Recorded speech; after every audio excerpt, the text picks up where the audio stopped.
Ladies and gentlemen, allow me to introduce today's speaker, Dr. Bobby R. DePoyster. Bobby DePoyster grew up in rural North Mississippi. He was one of 6 children who spent his early childhood attending a 3-teacher school.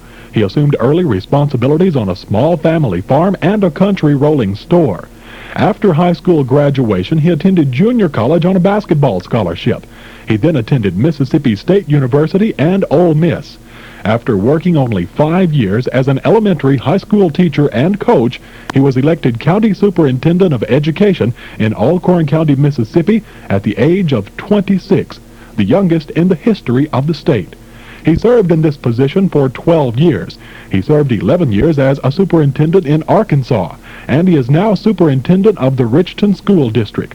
He holds a doctor's degree in school administration and guidance from Mississippi State University. He is an active member of various community and civic organizations. He is also a member of the National Speakers Association and International Brotherhood of Magicians. He has addressed numerous chambers of commerce, civic organizations, and associations throughout the United States. He has also had 2 speaking engagements in Europe. His hobby is public speaking. His wife Nelda is an English teacher.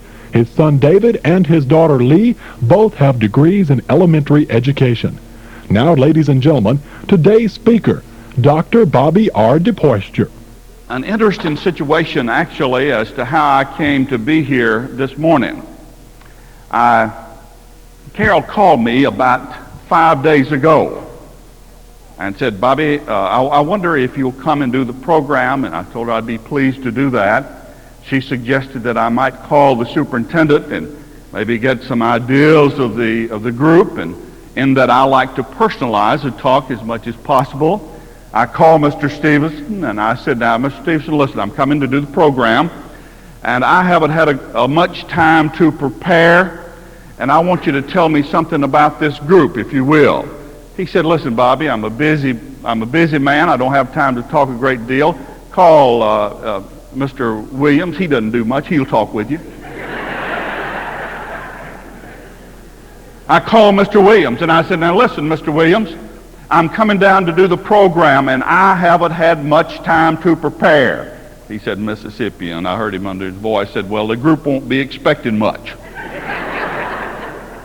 Now, that'll do something to lower your self-concept, and I'm here to talk about the raising of our self-concept. And I said, well, now, Mr. Williams, listen, maybe I need some time to prepare. Maybe you folk ought to just try to get someone else to come. And he said, we have. But to add insult to injury, Mr. Williams and Mr. Stevens handed me a note a minute ago. It really adds insult to injury. It simply says, Bobby, why don't you just get up there and tell them all that you know? It won't take you long. Guys, while I'm up here, I'm going to tell them all that the 3 of us know. It sure the heck won't take any longer.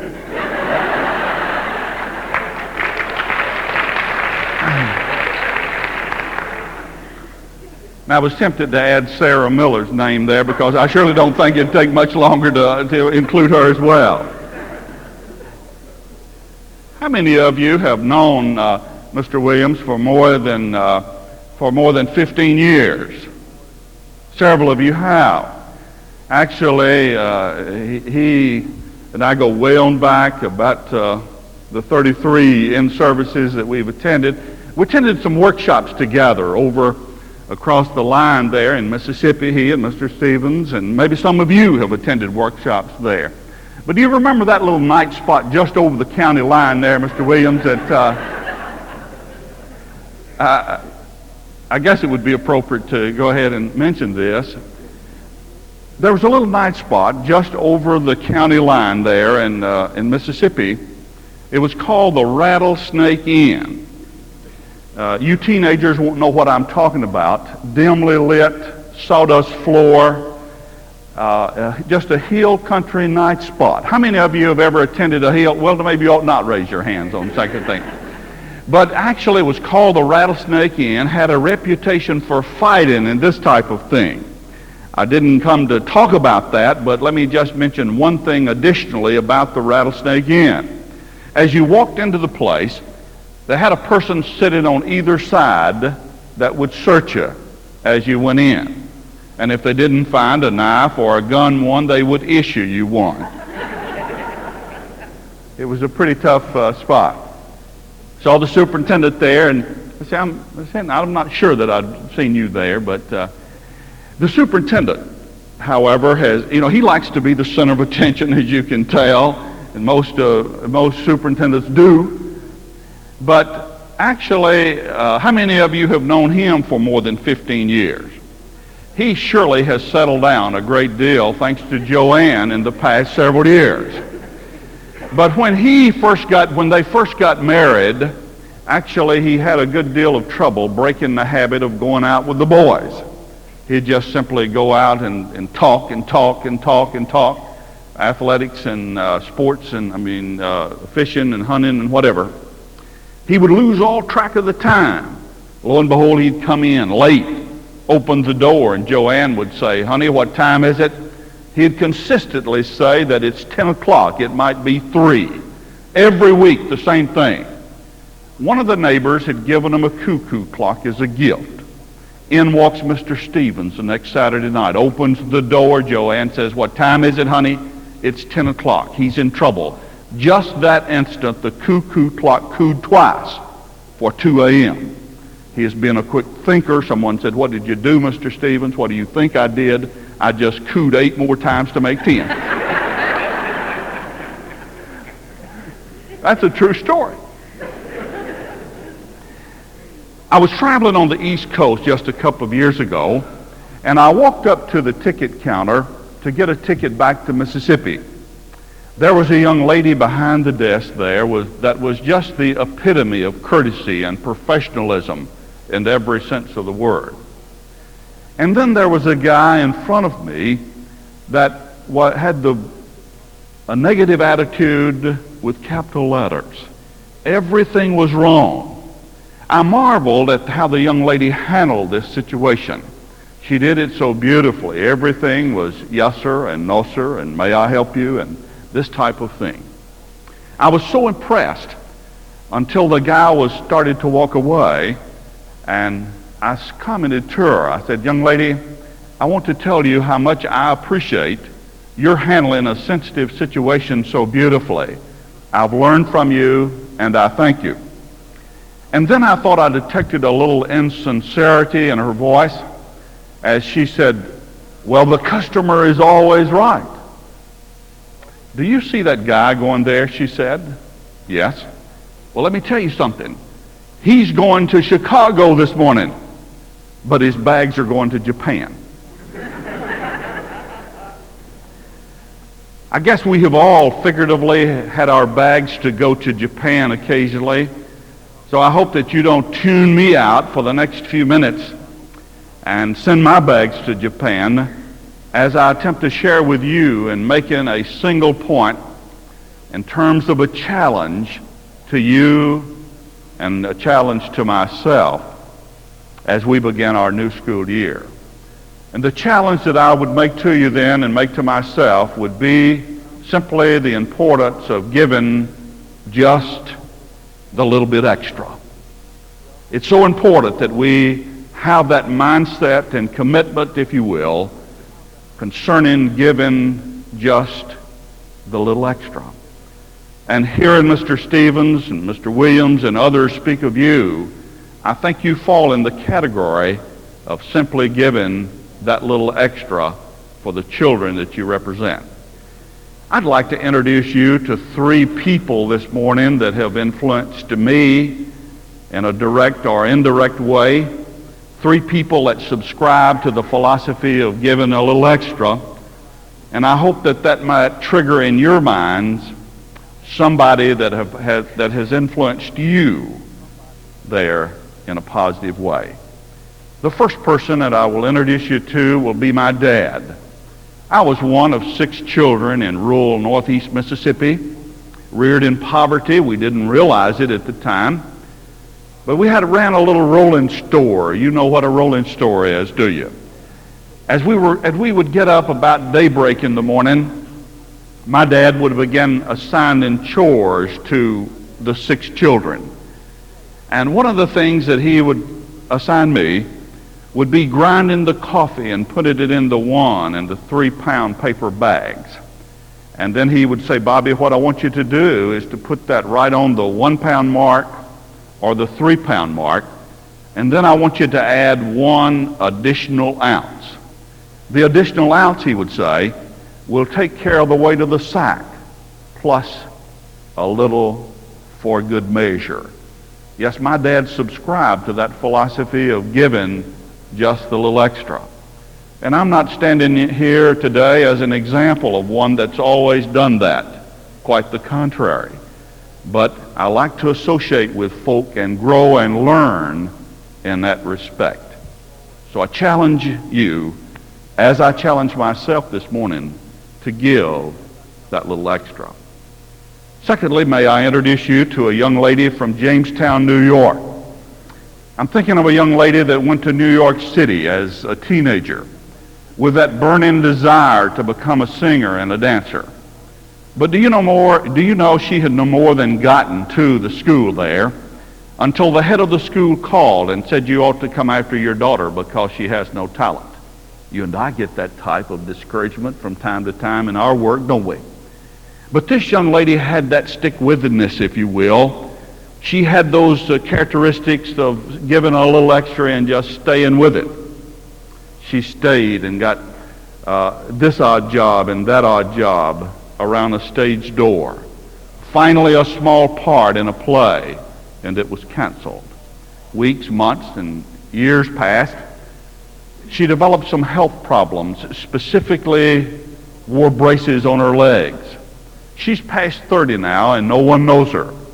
I'll not go on with that story other than to give you a time reference and to emphasize the point about perseverance and determination. In doing so, I carry you to the year 1953. In 1953, ladies and gentlemen, there were 35 million Americans in this country that turned on their TV sets to watch the inauguration of President Dwight D. Eisenhower.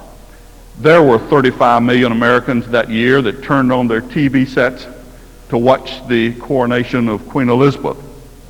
But there were 45 million Americans that turned on their TV sets that year and each week for 5 succeeding years to watch one of the most popular family-oriented TV programs of its time.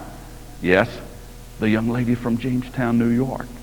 I Love Lucy, Lucille Ball. The Bill Cosby Show and other programs have, in my mind, taken that place, but I believe those are examples of people that subscribe to the philosophy of giving just the little bit extra. And next, may I introduce you to a couple of English teachers of mine. When I was in elementary school, that 3-teacher school, I had a little speech defect. In fact, I could not speak clearly at all with a stutter. And this, among other things, caused me to develop a very poor self-concept. Kids would kind of laugh at me, and particularly when I would stand to recite something or try to go to the board to do something. Developed a very poor self-concept. It was not anybody's fault, I guess, but my own. But do you know that I developed a real interest in basketball and simply studied it and did it 24 hours a day almost, not literally. But all my free time was simply doing basketball because here, you see, I would get that pat on the back and would get that encouragement. So I simply loved that. I was about to graduate from high school now and had done quite well as an athlete in high school. But I simply was not prepared, particularly in English and some of the other areas. I'm standing outside the door with some of the other 12 graduates in that class, and then there are a group of teachers that were in the classroom there talking, and they were discussing who among that group would be going to college. And one of them mentioned that Bobby DePoyster would be going And the English teacher said, surely not, because he'll never pass freshman English. And do you know, she was right. I failed freshman English that first semester. And I'm not proud of that. I'm not proud of it at all. But I'm so proud of the fact that the next semester, a young lady with the philosophy of giving just a little bit extra looked beyond my speech defect, looked beyond the poor self-concept that was evident, and said in effect to me this, that Bobby, there's nothing wrong with your mind, there's only some things wrong with your self-concept. So I began to speak into that tape recorder, and I was an adult and beyond before I could ever stand and look at a group in the eye. And I guess that's the reason that I'm doing this today. This is my hobby, because you see, I need to build my self-concept, and you're paying me such a beautiful compliment by the eye contact presently. Yes, those are some examples of people that subscribe to the philosophy of giving just a little bit extra.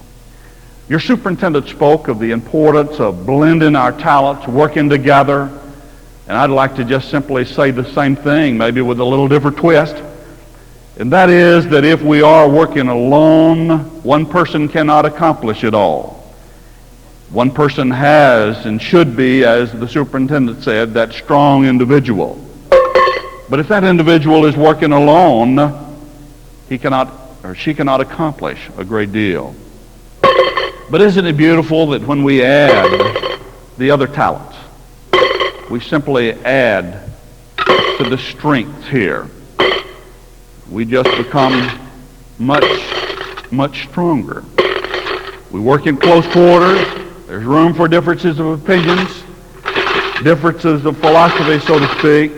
But isn't it marvelous as to what happens when we add that extra commitment, extra degree of perseverance, if you will?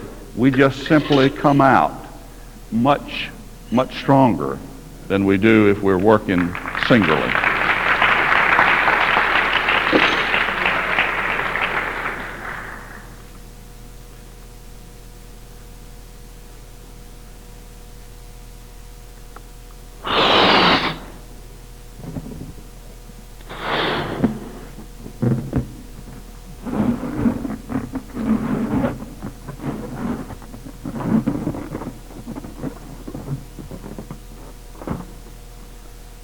As we deal with our young people, I think we have to remind ourselves and remind them individually and collectively that their generation will not be competing with just Alabamians, that they'll be competing with Mississippians, they'll be competing with folk across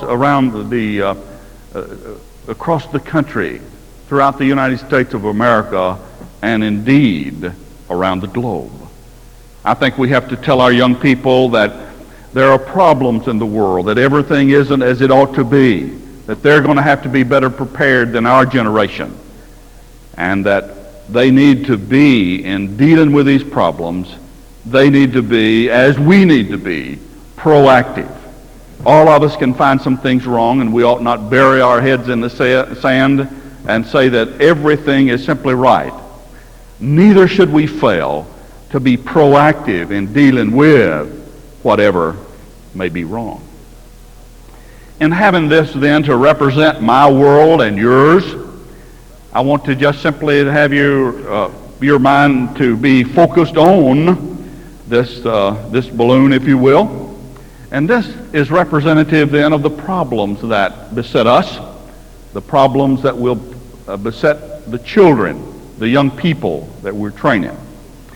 But if we're that proactive person, if we're the person that gives just a little extra, when that problem comes, we'll not throw up our hands. We'll simply attempt to deal with this in a proactive way. But not everybody does that.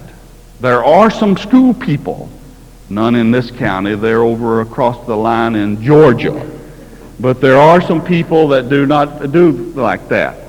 And actually something entirely different will in fact happen there. Yes, I challenge you, ladies and gentlemen, to give just the little bit extra. I was thinking as the superintendent was making those comments about how much ability that we have individually to make each other feel so comfortable, how much ability that we have to make our kids feel comfortable. You know, just a few words of encouragement, if they're sincere, makes a great deal of difference. The facial expressions, the tone of our voices, and whatever. I have two children with degrees in elementary education. My son sometimes accompanies me, and he says, Daddy, what I want you to do, when I ask him for suggestions, he said, you need to smile more. You're a more loving person than you project to be sometimes. Why don't you smile more? He'll say, I want you to find ways to involve the group more. That's cooperative learning, Daddy. And I want you to do that as you speak. So I was thinking of how I might do that this morning to follow his advice. So what I thought I'd do is ask Mr. Williams to come forward and stand and name all of the emperors of China for the past 2,000 years. That'll be participation. And then Ms. Miller will name all of the president's wives for the last, ever since the country's been here. And then Mr. Stevens or Carroll will name all of the 13 original colonies in the order that they were admitted to the Union. Do we have any volunteers for those things? No volunteers? Goodness knows, I thought you were educators here. If you were to ask me to go to the board this morning and diagram a sentence, I would shudder. I really would. Because you see, I could still hear that teacher permitting the kids to laugh at Bobby DePoyster because he was not achieving there. Would you play a silly game with me just now, if you will, as we try to test our memory and not putting anybody on the spot, not calling for any volunteers for anything. But I want you all to participate, if you will, by just painting some mental pictures in your mind for just a minute. The first picture that I want you to paint in your mind would be that of a delicate plate. What have I asked you to remember and paint, please? Everybody, would you repeat it? A delicate plate. And then the next object that I'd like for you to remember would be a leaky pen. I'm going to stick the leaky pen through the delicate plate. What's the first object, please? A delicate plate. And the next object is leaky pen. All right, there's a cow reaching up to get a hold of this leaky pen. It's a Jersey cow, if you'll remember. And next I'd like for you to remember that there's someone milking this cow. How many of you have ever milked a cow? Goodness knows. Many of you have, along with me. I'd like for you to remember that King George is milking the cow. What's the first object that I asked you to remember, please? A delicate plate, and then next a leaky pen, next a Jersey cow, and then next, milking the cow, King George. I'd like for you to remember that King George is holding in his hand a connecting rod. What's he holding in his hand? Connecting rod. Let's see, you slow group right here, you participate there, if you will. A connecting rod, if you will, at the end of that connecting rod is a mass of ice. Would you remember then that there's a movie star sitting on this mass of ice that dates back to my teenage years? Marilyn Monroe is sitting there. Who's milking the cow, please? King George. He's holding in his hand a connecting rod. At the end of the connecting rod is a mass of ice. Sitting on that mass of ice is Marilyn Monroe. Thank you. Marilyn is holding in her hand an ocean liner. And this ocean liner is steam liner rather, is going in a southerly direction. And I'd like for you to remember then that there is a smokestack there. There's no smoke coming out, however. In fact, the smokestack is stopped up with a ham of meat. What's Marilyn holding in her hand? Going in a southerly direction. Stopped up in the smokestack is a ham of meat. Good. The drippings are running down the smokestack. We want to wrap some paper around to catch those drippings. It isn't just a normal sheet of paper. In fact, it's a sheet of music. Carry me back to old Virginia. If you will, then, there's a little crumple on that sheet of music, and here sits a large building. It's the Empire State Building, if you will. And then, if you will, here comes a jetliner going in a an opposite direction of the steamliner. So the jetliner would be going in a northerly direction. Thank you. And actually the jetliner then hits the Empire State Building and just sticks up there, and out steps the pilot. And the pilot is a Rhode Island red rooster. Hurriedly, if you will, let's get those mental pictures again and associate those with one of the 13 original colonies, if you will. The first item was a delicate plate. May remind you of the state of Delaware is correct, thank you. And then the Pennsylvania is correct. Reaching up for that. New Jersey is correct, thank you. Milking the cow.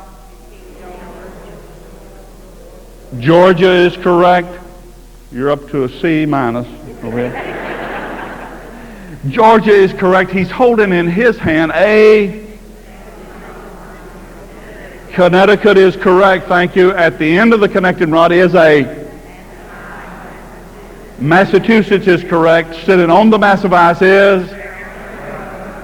Maryland is correct. She's holding in her hand an ocean liner going in a... South Carolina is correct, thank you. And then stopped up in the smokestack is... New Hampshire is correct, thank you, ma'am. And then wrapped around to catch the drippings we have. Virginia is correct, thank you. And then sitting on that crumpled sheet of music is the... New York is correct, thank you. And then the jetliner coming in this direction in a... North Carolina is correct, and out steps the pilot, and even Mr. Williams could get that one. You have just learned the 13 original colonies in the order that they were admitted to the Union. I'll guarantee it. You look it up.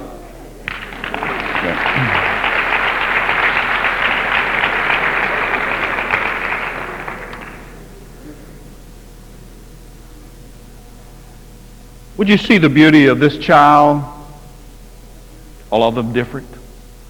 All of them with a different set of background and experiences, but all with the same, but all with a different set, but all with some talent and abilities that need to be cultivated. This is just a thin veneer of cardboard, as you can see. But if we had this morning to represent criticism, apathy, all of the other things that we could name, it's sufficient, isn't it, to cover part of the beauty of that child. And isn't it remarkable that when we give that extra dose of criticism, when the child gets that lack of support or no support at home, it simply many times just covers the entire beauty and effectiveness of that child, doesn't it? The point that I want to make here in terms of giving just a little extra is in calling your attention to the bottom of this, because that's all you can see. I want to challenge you to help to cultivate those talents in that individual. Because you see, if they aren't cultivated, if they aren't nurtured, the talents in those young people will simply diminish and diminish and diminish, and may in fact disappear, just like this bottle may in fact disappear right before your very eyes.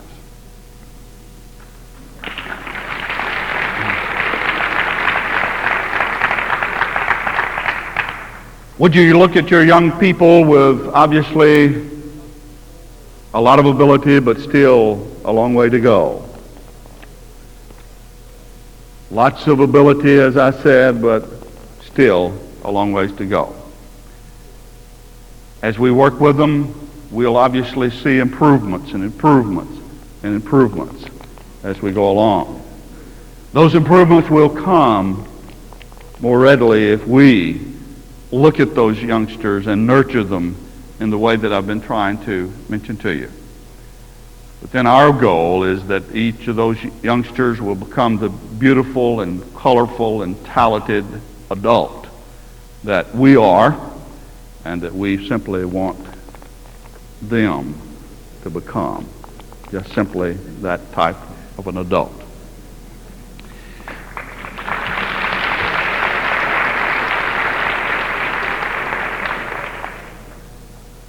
When we're talking about working together, I sometimes think of those Canadian geese that fly in this formation. The Canadian geese fly in that formation, and there's that head goose there that hits the headwind pretty often. But fairly often he goes or she goes to the bottom, to the end of that V, and another goose will take its place. And do you know there's honking goes on there? That's an encouragement to those geese. When one falls by the wayside, some of the geese will go down and nurture that goose. But the point that I'm making in terms of working together is that because of the V formation that's there, the vacuum that's created there, those geese can fly 72% farther than a single goose can fly. You and I are not geese, but I submit to you that by working together and giving the little extra, that we can simply fly and accomplish much more than we can individually. I also like to think of the ball game in terms of the mindset. The ball game in Southern California, and some of a half a dozen people in that stadium there that day had some symptoms of food poisoning. In fact, they had to be carried to the medic station.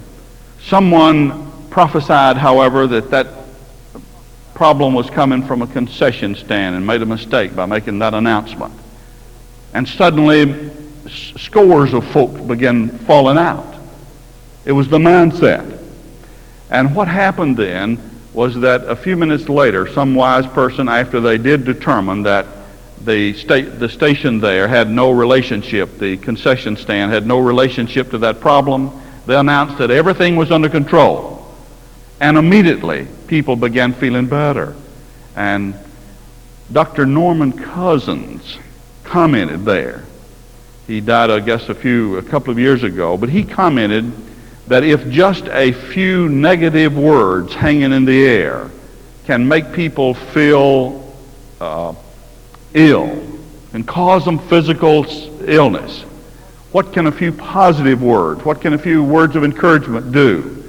And he did a great deal of study at the Southern California University there, and simply that, what will happen when folk are working together and encouraging each other.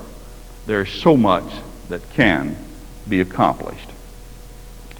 In mentioning positivism and negativism, I'd like to ask you just presently to evaluate yourselves.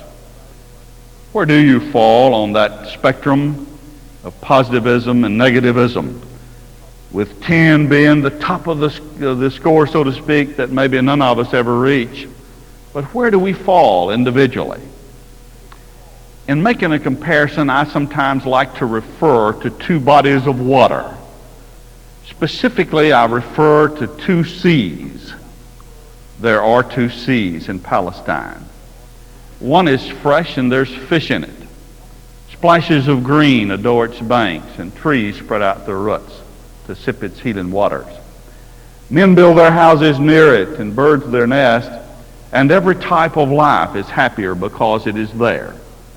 But do you know the river flows south? It's fed with those sparkling waters from the hills, but that river flows south into another body of water, and here is no splash of fish and no fluttering leaf and no song of birds. The air hangs heavy above the water, and neither fowl nor beast will drink. What makes the difference in these two bodies of water? Well, it surely isn't the River Jordan, because you see the River Jordan empties the same good water into both. I'll tell you the difference. The Sea of Galilee receives but does not keep the Jordan. For every drop that flows into the Sea of Galilee, another drop flows out. You see the giving and the receiving go on in equal measure. But not true with the other body of water. It hoards its income jealously. It'll not be tempted into any generous impulse. For every drop that it gets, it keeps. It's named the Dead Sea. So we want to model the Sea of Galilee, obviously, that gives and gives. Not the Dead Sea that has nothing there in which to give. give of our time, our energies, our efforts, beyond what is expected, far beyond what is expected. Here is the Sea of Galilee. But obviously that's not true in every case. Now, I'm surely not saying that these two folk are representatives of the Dead Sea. Although Carol told me, and Sandra as well, that they wondered sometimes. But you see, the Dead Sea simply, you don't have any more hair than I do from this angle here, did you? You see, there is simply nothing there to give.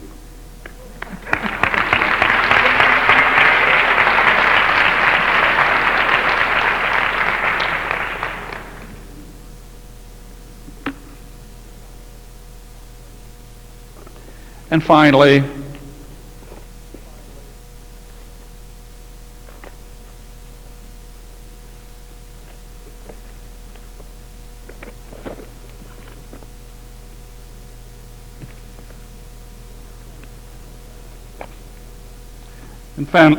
as I attempt to just reemphasize the importance of our giving just a little bit extra, and as I say in summary to you, that each of us has, I think, within us the ability to give more than we're presently given.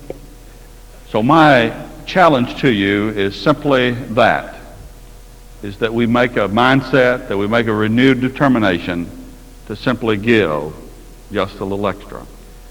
And I would conclude by trying to emphasize how interdependent that we are, how dependent that we are on each other. We need each other so badly. And I have not realized that all of my life, and maybe don't realize it to the fullest degree just now. It was not until just a few years ago that I would have ever said to Mr. Williams or Mr. Stevens or Carol that I want to come and do your program. I just felt like that would be inappropriate. But you see, I need to do this because this is my hobby. This is my hunting and fishing. So there's nothing wrong with my expressing a desire, a goal to other people, because what we'll discover is that people will help us. Do you ever have any trouble of saying to someone that I need help? All of us need help.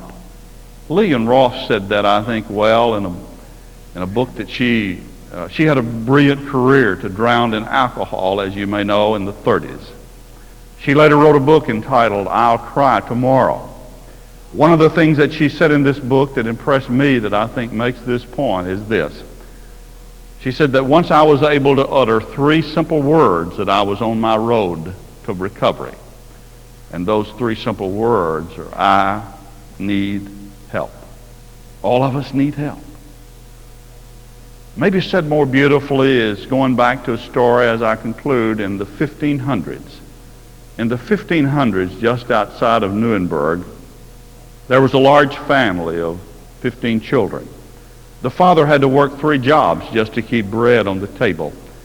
But 2 of the young men in this family had a dream. They desired to go to the academy in Nuremberg and study art. They recognized, however, that they would not be able to receive any financial assistance from their dad. So one night they made a pact. And that agreement was simply this, that they would toss a coin. And the winner of the toss would go to the academy and study art in Nuremberg. And the loser would go down into the mines and work and support his brother. That agreement would father that after 4 years, that the brother would come back and support his brother by his art, if possible, or if not, he would go down into the mines and work and support his brother, and thereby they both will have fulfilled their dreams.